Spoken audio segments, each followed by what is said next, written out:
Tuhan Yesus sudah datang.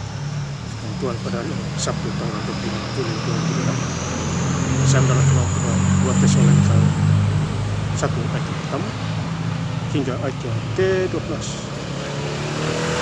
Demikianlah judul berikut, syukur atas pertumbuhan mereka. Ayat pertama dari Paulus, Silwanus, dan Timotius kepada jemaat orang-orang Tesalonika di dalam Allah Bapa kita dan di dalam Tuhan Yesus Kristus. Kemudian di ayat yang ke-12, sehingga nama Yesus Tuhan kita dimuliakan di dalam kamu dan kamu di dalam Dia menurut kasih karunia Allah kita dan Tuhan Yesus Kristus. Demikianlah Bapak saudara-saudari saya cinta dan Kristus, ya, firman Tuhan mencapai kita semua, yaitu hari ini besok, hari ini tanggal 25 Juli 2026 di Injil 2 Tesalonika 1 di ayat yang pertama dari Paulus, Silwanus, dan Timotius kepada jemaat orang-orang Tesalonika di dalam Allah. Jadi orang-orang Tesalonika ini mereka hidup di dalam Allah Bapa. Mereka jemaat di sana aman, ya, hidup di dalam Allah Bapa kita dan Tuhan Yesus Kristus. Jadi mereka mengandalkan Tuhan orang-orang Tesalonika.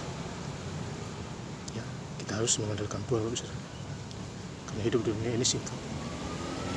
Kita tidak tahu kapan Tuhan panggil kita.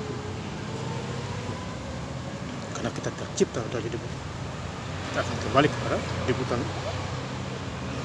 Kemudian di ayat kedua, kasih karunia dan damai sejahtera dari Allah Bapa kita dan dari Tuhan Yesus Kristus menyertai kita. Jadi yang menyertai kita adalah Tuhan Yesus, bukan manusia. Kita patut bersyukur dengan adanya Tuhan Yesus menyelamatkan kita semua. Untuk nenek moyang dosa adalah semua. Saya diselamatkan berulang. Sebenarnya saya sudah meninggal dulu, ya, tapi Tuhan masih pakai saya hidup sampai ini. Ya, Bapak Saudara, ayat ketiga, kami wajib selalu mengucap syukur kepada Allah. Jadi kita wajib mengucap syukur kepada Tuhan. Ya, karena kamu saudara-saudara, dan memang demikian imanmu makin bertambah dan kasihmu seorang akan yang lain makin kuat di antara kita. Jadi iman makin bertambah. Ya, kasih juga paling utama. Makanya 1 Korintus 13 ayat 13, iman pengharapan dan yang paling besar ialah kasih. Jadi kasih harus dilakukan walaupun kita menjadi pelanggar. Kemudian mengucap syukur pada Tuhan Yesus Kristus dalam surga.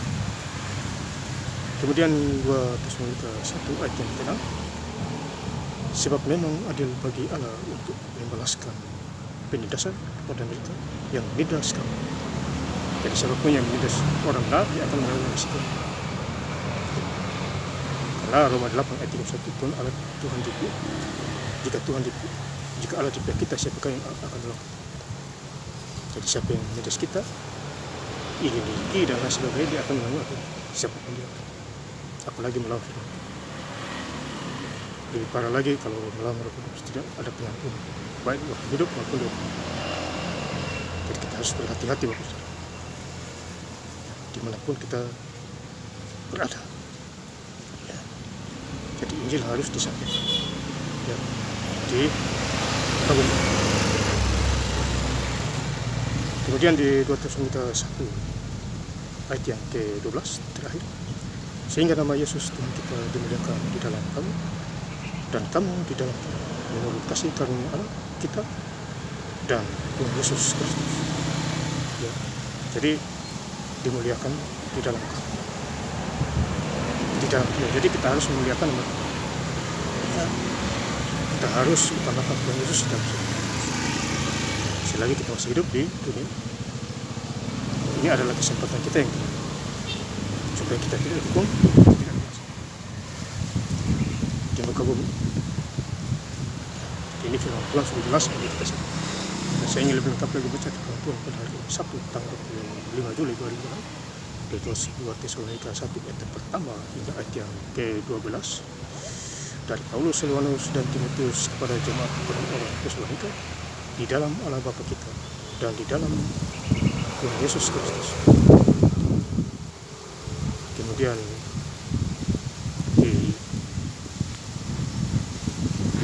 ayat yang terakhir yaitu 12, sehingga nama Yesus Tuhan kita dimuliakan di dalam kamu dan kamu di dalam Tuhan melalui kasih karunia Allah kita dan Tuhan Yesus Kristus.